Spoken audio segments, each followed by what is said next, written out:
بۆیە گفتوگۆیەکان بەردەوامن لەسەر مەسەلەی مافەکان و لەسەر مەوزوع ئیلتیزاماتەکان بەردەوامن لەگەڵ حکوومەتی عێراقی و ئێمە ئومێدمان وایە و دڵنیاشین کە بگەینە ڕێککەوتن و کەشی گفتوگۆیەکانش کەشێکی ئیجابیە تا ئەم ساتە. شاندی هەرێم هەوڵەکانی شاندی هەرێمی کوردستان بەردەوامن و ناوەستاون و هەر کاتێک پێویست بێ حکوومەتی هەرێم شاندی هەرێمی کوردستان سەردانی بەغدا دەکات. طبعاً ئێمە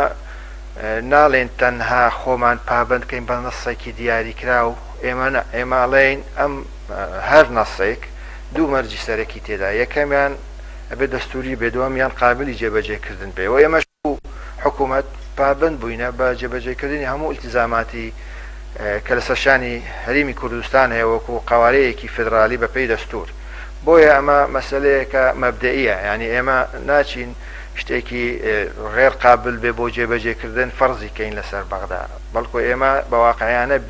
بیر لەو بابەتەمان کردوتەوە و ئەو سەردانانەی یەک لە دوای یەکی شاندی هەرێمی کوردستان بەڵگەیەکە لەوەیەکەوە هەرێم نیەتی جددیە لە ڕێککەوتن و ئێمەش پێشبینی دەکەین، یعنی ئینشەڵا لەم زوانە بگەینە ڕێککەوتن لەگەڵ حکوومەتی عێراق.